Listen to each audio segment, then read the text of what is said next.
Hey everybody, welcome to another episode of the Shut Up and Do It podcast, the place where you can come hang out with us while we go through all things real estate with a focus on bringing you top quality speakers and all who believe in a get it done, shut up and do it manner. I'm your host, Nick Aalerud, creator of the Complete Deal Flow System and a principal buyer with AA Real Estate Group. We function as an educator and active single and multifamily real estate buyer in the Boston area and beyond.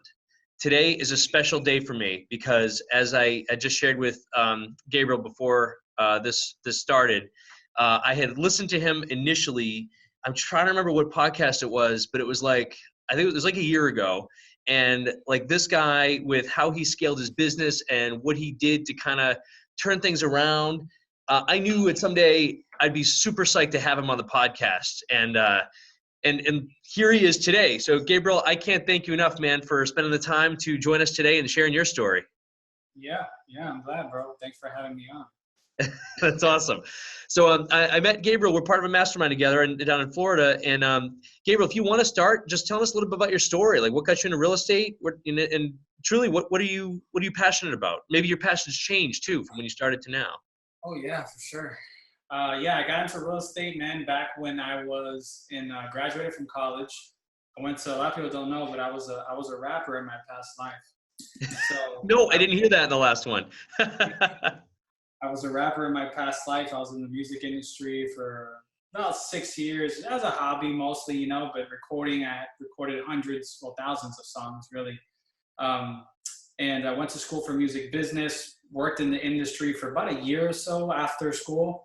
And just quickly it sank in like, man, this isn't the life that I want for myself or my family, My wife was with me at that time in college already. We had already been dating. She was living with me. So I kind of matured a little bit quick. And I knew I didn't want the nightlife type lifestyle, So I went to work at a corporate job. I worked at Humana just as a regular administrative clerk, making $30K a year, base entry level salary. Did that. And, like most people, I stumbled across Kiyosaki, did the whole cash flow quadrant, rich dad, poor dad, kind of like opened my eyes and the light bulb clicked when I read that. Did the seminar thing and from the seminar thing, it didn't work out. I didn't have the money to pay for it. I actually asked my dad for a loan and he hung the phone up on me, thought I was crazy. And from there went to found a local mentor finally and was able to just kind of get the money from actually my girlfriend at the time. We were fortunate that both of her parents passed away, but she had sold their estate in Venezuela, and between her and all her brothers and sisters, they split the money, and she put the down payment for the mentorship program, and that's how I started. I basically had to split 50% with my mentor, and then 50% with her to pay her back her investment. So. I 4x'd her investment in less than a year. So we can leave it at that. Nice. Very cool. Very cool. So that was the Kiyosaki mentorship? Is that what you did through that? No, it was a local mentor. It was a local local. Yeah, local guy who runs the RIA. His name is Dave Dinkle. Great guy, and we're still really good friends to this day. And the deal at that time was like $5,500. And we'll split 4 deals with you, do the whole deal split thing, teach you the whole thing, and that's how we started. Cool. Isn't it? It's awesome to find like coaches and mentors actually in the business, right? Versus just kind of teaching now and got out of the business. Yeah, and he wasn't really active in the business. Like he was active, but his business was just strictly coaching. But because they were splitting deals with people, he was really well versed in how to structure deals, how to get them to close, and he's when it comes to deal structuring and the technicalities of real estate, he's a master at that stuff, Wow. Oh, cool, man. That's awesome. So from those first, you said 4 deals, those first few deals that you did with them, where did you go from there? Did you know you wanted to kind of turn this more into a business, or where were you at then? Yeah, well, my mindset, mind you, coming from Kiyosaki was, I need to own real estate. And if I can get enough real estate to pay my bills, then I can do all the music I want whenever I want. That was my mindset in the past, right? Because I was still on the music thing. So, but I'm like, man, working $30K a year, this is going to take me 30 years to buy enough houses. Like, it's going to take forever, you know? So I'm like, I need something to quicken it up. So that's why I started going to the seminars, and any seminar I started going to, started learning, you know. I started playing the cash flow game online. Well, then one guy in the cash flow game told me about Ken Clothier. I met up Ken Clothier at his seminar, and just little by little, you know, you just start kind of learning. And that's how it all happened. And then I learned about wholesaling, and I'm like, all right, boom, here we go. Here's the way that I'm going to generate the cash that I need for my assets. So, you know, regretfully, 5 years in the business, I really haven't accumulated that many assets, because we've been so focused on, as times change, on building an actual business. And when you're growing, growth sucks cash, you know. So it's really hard to put money away and then invest it into properties when you need the cash to operate your business. So I wish I would have been a little bit more what's the word? I guess more forth looking, and just figured out a way to just kept at least one asset a year or two assets a year, because I would have been sitting in a much, much better position given the way the market's done in the last 5 years, you know. But it is what it is, you know. We actually started buying assets a year ago, or a year and a half ago. So we've accumulated a nice little portfolio this last year, you know, still growing it, but it's helping, you know, and we're getting really good tax advantages and tax write-offs for it. Nice. Yeah. Which, especially this year too, right? Above all years, this upcoming. We talk about it a lot here too, where, you know, rehabbing and wholesale business is kind of like firing a cannon of cash out, hoping to get your cannonball plus like a few, you know, rounds of bullets back. Whereas hopefully, like, we're the same boat, right? You buy assets and they're throwing little bullets at you every single month of cash. They're trying it, you know. But it's hard. It's hard, man, especially when, like you said, your goals for the first, and I'm assuming that's an ongoing process, right, with you and your business. And I know firsthand how very methodical and, you know, proceduralized and systemized that you have, you know, your team and your business set up. How long did it take you, I guess, to kind of set that all up? And was it the mentorship that kind of pushed you into, I'm going to turn this into a business and really kind of try to start scaling? Sure. No. Well, the mentorship got me doing deals, right? So I did my first. So Kiyosaki seminar was November 2013. It was right after Thanksgiving. And I did my first deal after that, like in March. I made $1,000 on that deal. It was the hardest money I ever made in my life, and the most stressful $1,000 I'd ever made, because I didn't know what I was doing and people were taking advantage of me. So I've got my mentor. I found him, I think, in May, and then we officially commenced together August of 14, and around March time of the following year, 15, is when I quit my job and decided to go full-time into real estate. And then that was a stressful period as well. I had a deal under contract that was netting me about 40 grand plus or minus. And I was like, man, this is a whole year's salary in just one deal. Like, I'm done. You know, like, I'm gonna go ahead and just do this full time, because I'm going to lose so much money working here 40 hours a week versus what I can create in this business. And that deal actually, it ended up closing, but the closing got delayed like 4 months. So during those 4 months, man, it was gut wrenching. It was tough. I had to get used to just being okay with not paying my bills on time, and negotiating with, you know, all my landlord and FPL and all these people, like, just give me another month of delay, you know, whatever. And I had to do that for a while. So I co-wholesaling in the meantime as well to just generate some quick cash. And once that deal closed, everything kind of fell in place that year. Then traction started building. And then the following years when we really cranked up, you know. I think that year I probably made on my own net after taxes about $250 to, you know, around $250 to $280 that year. You know, clean after everything was said and done. And then then we formed Florida Cash Home Buyers. And that next year we had joined CG and did about $2 million gross revenue that year. And we kind of been a little bit plateauing at that 2 million mark for a little while. So now we're trying to figure out how to overcome that plateau whether it's getting into a new market, which most likely that's what it's going to be. I think we're going to enter into some new wholesaling markets and then test the waters elsewhere. Gotcha.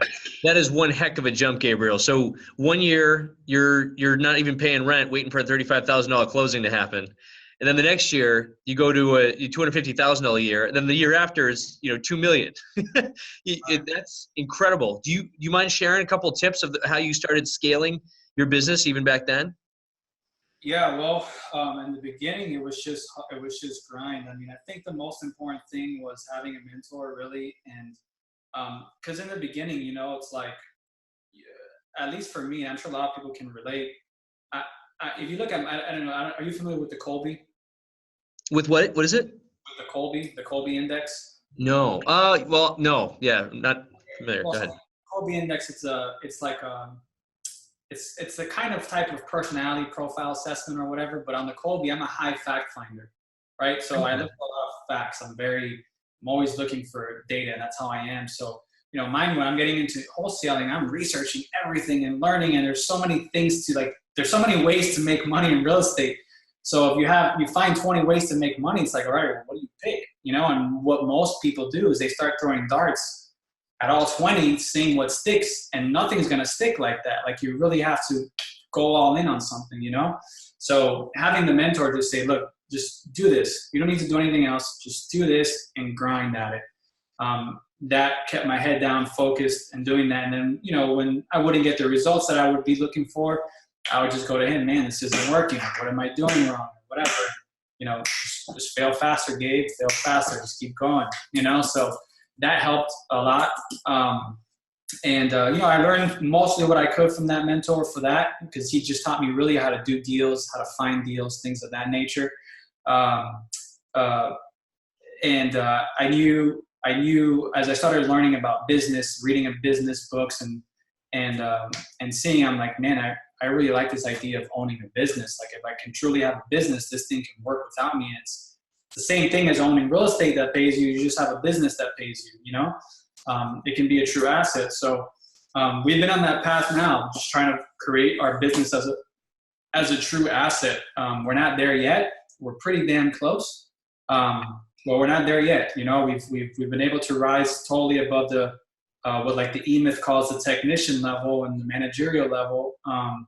And we got a few people in place that can already take that managerial level. So we're not too far away. I think with a couple more tweaks, and hopefully within the next year or two, we should be fully being able to let the business work and treat it like a business, That's awesome. Gabriel, even going back though, like, what was maybe your first one or two key hires or key people you brought in to help out? First person was a VA, Sarah. She's still with me. I have her. She's my personal assistant right now. She's the one that coordinated this meeting with us, put the whole thing on my calendar and everything. She's been with me since day one. So what I had her do in the beginning, I had her basically everything. I try to get off, and what I tell most people when you're starting, just try and get off all the administrative stuff off your back so you can focus on sales. That's all you need to do is sales. Right. So I had her do the email blast. I would just tell her, hey, just put this in the email. This is what you need to write, but get it out. So she would send it out. I would have her also take all the incoming calls from buyers, and she would just tell me, hey, these are the buyers that I talked to that are really interested or whatever. These other buyers called. They just had questions. I answered it for them. She would help me with that. Eventually, as we started, I had her also do my closing transaction coordination as well. As we started scaling, then I hired somebody local, because in India, there tends to be problems sometimes with internet connection, phones. There's a lot of things that happen over there that sometimes having someone front lines in the business, it can get a little bit complicated. And then after her, now she does our short sales, which we're actually turning off. The short sales have been a disaster this past year. They just seem not to be working. But we are just doing short sales only. So now she's just going to be pretty much my personal assistant for now. And then we hired someone to answer the phones and screen callers. That was the next hires, and hired people to help us in marketing. So we always, from the beginning, were very, I don't know what the word is, but we basically sourced all our own data. We went to the counties and pulled it. We never bought it from anyone. So that was tedious in itself. So we had we had people that we would just hire, pay them $10 an hour, basically, source the data from us, clean the list, make sure that the lists were always cleaned and well maintained and all that stuff, so we can do the marketing. We even used to do our own envelopes and mail in-house. We would have people just write the envelopes in there and send them out and all that stuff. So that's how it started. The acquisition reps were really like towards the end of the deal. Yeah. We had marketing in-house too for a very long time, and that was probably one of the craziest outsourcing we've ever done. Right? It's like, oh my God, I have all this free time now. Now what? Did you find every time you either outsourced, your direct mail, or you, especially probably when you started taking on the acquisition specialists, how did you, I'm assuming, and maybe I'm wrong on this, I'm assuming that whenever we outsource something, at least this is my business, you start to go down on either your closing ratio or the efficiency starting to kind of dwindle a little bit, right? Like we now have to manage a third-party process for our mailing companies, and now we have other people closing our leads that, we're kind of going for. So we have to kind of keep a very active role there. How did you manage? Was it easy for you just to let go? Or how did you deal with that? No, it's a constant work in progress. I wish I had the master key for that. It's a constant work in progress. For the direct mail, we never fully outsourced it. It was just like the envelopes. We still source our data in-house for the most part. We got 3 VAs in-house that still do that stuff. So yeah, we did see a dip in response rates and an ROI as we started going from the handwritten letters to the more generic postcards and things like that. But it was easily more scalable. With the acquisition guys, it's always been a constant battle with your salespeople. I don't know. Were you at CG for my last presentation on the whole sales thing? I was on the one you did a deep dive into your key characteristics of the avatar. I wasn't there in December though, but I was there in October. Okay. Well, we got deep into that in the annual. Wish you would have been there, but anyway. Yeah, for that, it was, it's a constant struggle, man. Like you can't abdicate it, right? Like you have to, when you delegate those things, you or someone that you have the confidence and trust needs to be on top of those things. And even if you have someone that you trust to be on top of them, you need to be on top of them and make sure that they're watching and looking at what needs to be looked at, and you have the right data to look at to make sure that things are going as they should be going and things like that. And that takes time to build. It takes, and yeah, for us, like when we hired our first acquisition reps, we were slow to let go. It was in CG. It was me and my partner. He just had his firstborn. His second was coming due. My first was coming due. And everybody's like, guys, you need acquisition reps now. They're like, when are you going to put the ad out? This was March. We're like, oh, we'll put the ad out July, June, July. And then we'll think of hiring someone towards quarter 3, quarter 4, the end of the year. Everyone's like, hell no. Everyone's like, you're not leaving this room until you put the ad out. We're like, what? Seriously, you want to put the ad out today before you leave this room. And we're like, shit, talk about accountability, So we did, and then you kind of just get comfortable with just having people do things. Once you kind of let go and put people in place, you find that it's not all that bad. What gives you passion these days? What drives you? I would say what drives me, definitely the quest for excellence drives me. That definitely drives me.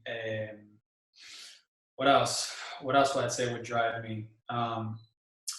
I would say definitely making sure that I have the space and time to think.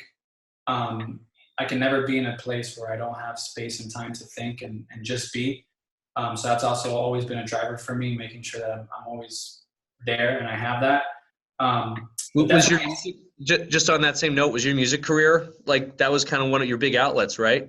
That probably helped out a lot. Yeah, for sure. Do you miss that part of it? Every now and then, if I still get a little bit flowing through me, I'll just freestyle out loud. sing in the shower, things like that, to kind of just release that flow. But I'm no longer recording and have like my home studio set up and all that stuff anymore. I kind of just dropped it all, you know? Yeah. Yeah.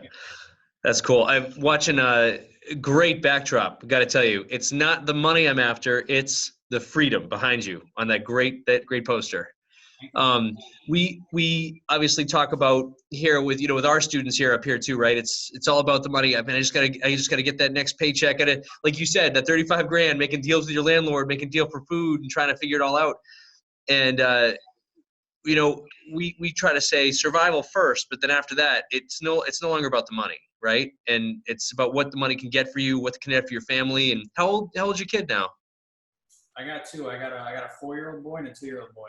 Well, yeah, you and I are the same, 4 and 2-year-old boys. Yeah, that's cool. Have you found that your why has changed over the years? For the business, not really. Not really. It's always been about the freedom for me, So no, not for the business, not yet, at least. That's cool. That's all right. But maybe for me, like personally, the revenue from the business, instead of, I still want to travel and eat every bit of food and drink amazing cocktails in every, far corner of the planet. That was my why. And now I just want to expose my kids to that, like the new thing. Yeah, Cool, no, man. I definitely have similar goals as far as traveling. For me, it's always getting out a quarter of the year to just go somewhere new and experience something. With the kids, not so much at this point. They're still too young, man. That's Yes. Taking them out sometimes it's just not fun. To ask them.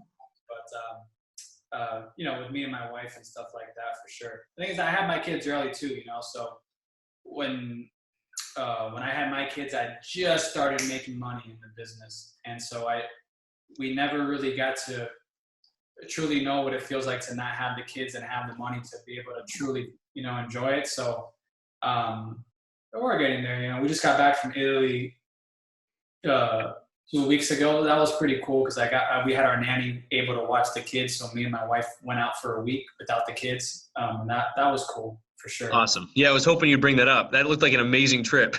It was nice. It was nice for sure. Yeah, for real. Oh, that's awesome.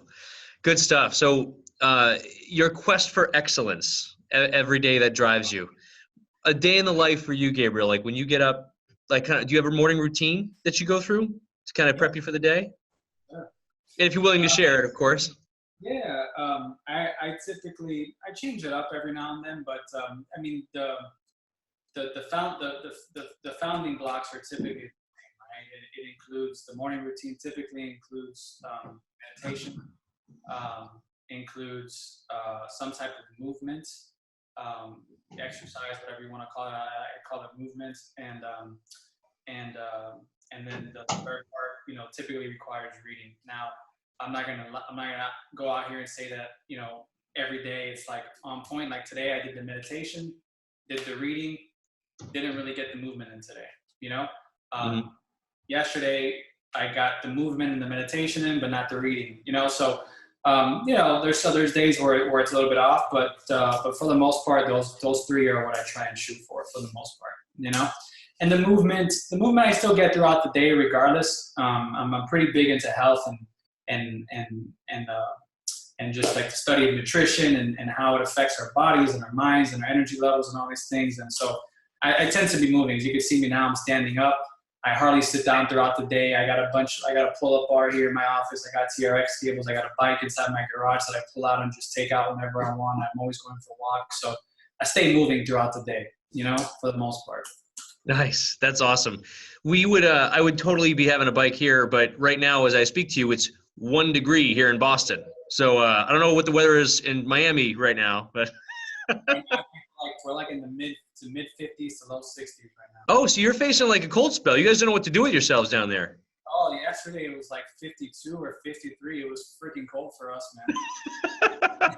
Awesome. As you have your short sleeved polo down there. Nice. It was fun. Me and my buddy Matt, we had parkas on. We got to work today. It was like, it hasn't been this cold in a long time. So my buddy too, this is kind of going off topic. My buddy who lives in West Palm Beach, he actually just says, it's pretty simple. You people in the Northeast just, It's just different IQ levels. We figured out that we don't have to live where you live, and so we live here, and you haven't figured it out yet. It's just IQ.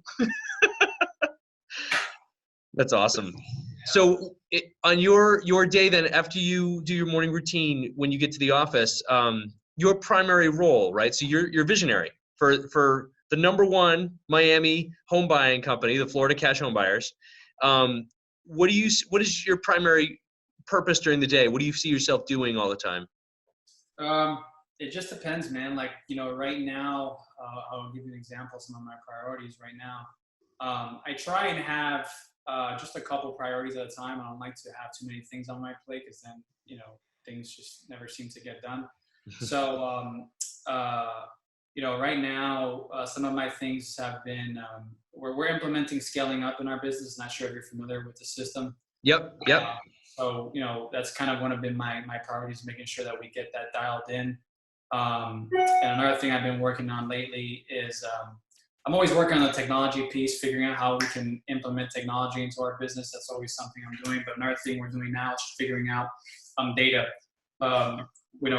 Even though I'm a data freak, I'm realizing that there's still pieces of data that are not up to par, and because we don't have certain pieces of data to look at, it's a bottleneck in the business because we can't see certain things that we need to see to make critical decisions. So working with my partner on that and making sure that we get the right processes in place to collect it, look at it, view it ever so often, and make decisions off it to know if we need to pull back on marketing on something or pull more on marketing and things like that,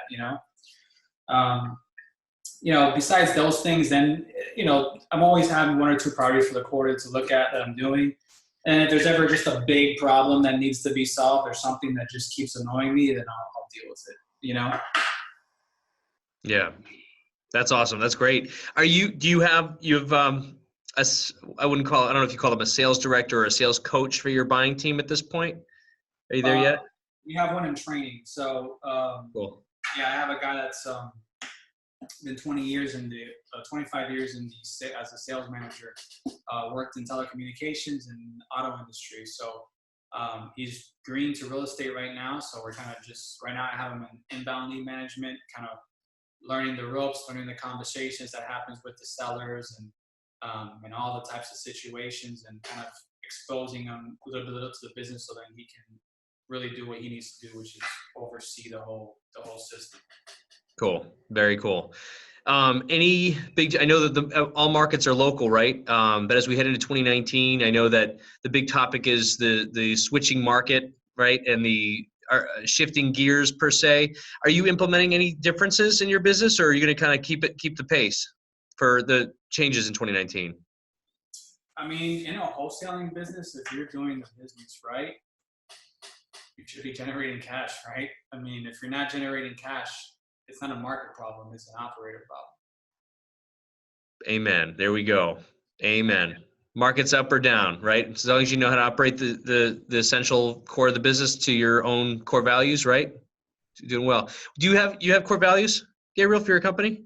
Absolutely, yeah. Do you mind sharing? I knew these answers, by the way, before I'm asking. I just love I love what you got.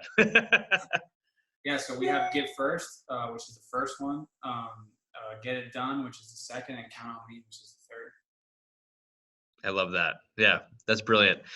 So in the 2019 market with the big shift, are you keeping this is and I promise I won't harp on it, but up here things have changed drastically here in the Boston market. We actually sort of started tipping about a year ago, mostly on the high end. So pretty much if we did any wholesaling rehabbing in the high end, which we did, we had to kind of stop all that about a year back because of how stalled that market had become with the price declines and all that.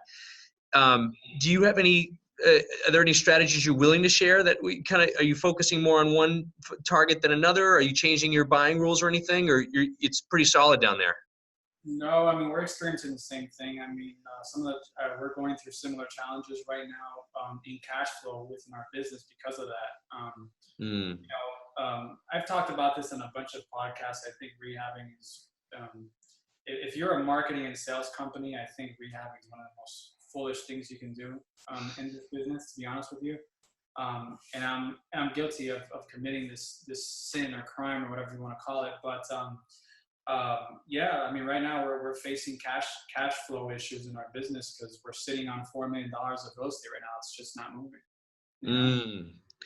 Thank you for sharing that too. And it's funny you just mentioned that because I literally just learned that lesson 3 months ago and still trying to, unload some of our projects too that have been sitting for months and months and months. Up here, we're having huge city inspection and permitting delays that we're pretty much at their mercy. So even if we have projects that are, we've got crews ready, we've got, cash loaded, we can't move on these things. And of course, now that the market's starting to slowly turn, we're facing some fears, right? And we're starting to try to turn as many as we can. But I'm with you on that, man. I wish I had talked to you in October and you'd just been like, hey, stop picking up hammers. South Florida. I mean, dude, I don't know if there's any city worse than South Florida when it comes to like building permits and all that. It's a disaster over here. Yeah. I noticed that only when I was one of those guys that was pumping up on the beach there down in Miami Beach. That was me. I actually taught all those guys how to like lift. You know what I'm talking about? It was a joke. I was just kidding. Never mind. Bad joke. What new efforts or projects or what are you excited about in 2019? Well, I'm excited about getting an office. I think we're going to switch our we've always been virtual. Everyone works from home. Oh, really? Yeah. Didn't know that. Oh, crazy. Nice. Okay. Everyone works from home, but I think moving forward for where I want to take this business to and beyond, I think that model is going to change, and we're going to probably go to an office, most likely. Yeah. Yeah, for sure. I'm excited about that. I may be launching some type of seminar / group coaching with a friend of mine this year. So we'll see if that happens. Excited about that, and yeah, I mean, excited to just be alive, man. It's a great time to be alive, and I hope that we got some pretty big goals this year. So I'm hoping that we can hit them and nail them and keep growing. That's fabulous, dude. That's fabulous. One of the key points I saw when you went to your trip to Italy too, be present. And that really got to me when I saw like you're posting and everybody's our brains are going 1,000 miles a minute, right? Like we can't stop sometimes. And when you were on that trip, I love that. You were like, this is my plan. No, like you turned your phone off, right? You had like no phone. You totally checked out for a while, right? I didn't have it off, but I had it in airplane mode, so I couldn't receive messages from anyone. Nice. So I used it for just a couple times to take pictures and have it as my alarm clock or whatever if needed be. But yeah, for the most part, I would say 95% of the trip it was on airplane mode. So That's like, awesome. but that's the benefit of having a partner too. It's like, hey, if anything happens, I know you can take care of it. Not a big deal. For sure. But another great lesson learned from me and for a lot of people, or just at least a big reminder, right? That be present. The phone just what's the word? It disturbs the mind, man. It keeps the mind like always like itching for there's something like there's what's happening. Like nothing's happening. Just relax. Like, all right, I need to do something. Like it doesn't know how to just shut off. Yeah, gotcha. I take this question from Tim Ferriss podcast. I love, he has one question a lot of times he asks guests at the end. What's the favorite purchase you've made in the last 12 months for under $100, whether it's personal or business? Favorite purchase I made under $100. Wow. And now everyone knows that these podcasts are not set up beforehand. I just spring questions on people. Oh man.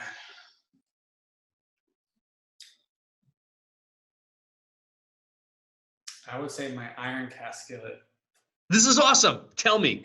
I'm new to the iron cast skillet. Tell me everything. Yeah, I got one sometime, probably maybe maybe 6 to 8 months ago. I got one, and I love it. I use it almost every day, literally. And just off topic again, how do you season the thing? You keep saying a season, and Google tells me all sorts of different ways to do it, but I don't know which is the right way. How do you do it? I mean, I typically use ghee or coconut oil. You know, you just melt it on it, and just, you know, my iron cast skillet comes with like this, like a metal mesh or something like that. You know, and I just kind of cover it with that, and pretty much it. Let it dry, and that's it. You put it in the oven for like an hour upside down for like 375. But I used to do that, but I don't really see any difference between just letting it dry in the oven. You know, as a matter of fact, I think it lasts longer when I just let it dry in the oven versus when I burn it in the oven for 375. I just lay it on top of the stove with no heat, just let it dry. It's pretty much the same result, at least for me. That would have been better, since the first time I did it, I used olive oil, and then I turned it upside down in my oven, and all the olive oil dropped and then caught on fire, and we all had to exit the house. So I learned. Hashtag learning, right? Don't want to put you on the spot if you're feeling any rhymes or anything. You don't have to, but you're the first person we've interviewed that has, you know, your rap background. You don't have to, or we can add it as an add-on. You have any ready for us? Not really, but we can. That's okay. We can add a song or a music video to the background. It might be good too. Do you have and if you have any YouTube links or something too? But what's the best way people can reach out to you? You know, if you're excited about it, and anything you want to promote while you're on today? Facebook's the best way. Not really. I mean, if they want to look me up on Facebook, it's Facebook. I believe it's Gabriel Garcia REI or something like that, if I'm not mistaken. It's the best way. That was and I did check while we were chatting. It was actually Mike Hambright's Flip Nerd podcast. That's what I listened to, and you were on that, and that's when I first connected with you a long time ago. That's awesome. Talk about being real too, man. I mean, for our audience, like, look at this guy. He's real. He's got challenges. He shares his challenges. He's not even really here promoting anything. He just really wants to give first, one of his core values. And that's really taught me. You were one of the people that really got to me in October, when you kind of, at the very end there, when you kind of gave to me even just the 15 minutes we had together, you kind of re-energized me with the whole reason I was in this business in the first place. And I don't know if I shared that with you yet, but we're kind of getting soft, but it was really cool. You were one of the top 3 people there that really changed my whole outlook again. And it really helped me launch this. It helped me do a whole bunch of different things. And thank you for that, Gabriel. Seriously. I had no idea. Pretty cool. What was your reason? What's your reason for the business? Your give first core value was something that I had sort of fallen away from, because there's a whole bunch of things that were frustrating me in the business or stressing me out, right? And I literally had to apply that 80-20 rule, you know, and talking to you and to Corey and to a few of the other guys there. What makes me feel grateful, right? What makes me feel fulfilled? How do I fulfill others in a more deeper and satisfying way, whether that's my team here or my customers out in the field, or even just, you know, students in general? Like, how do I kind of give more to them?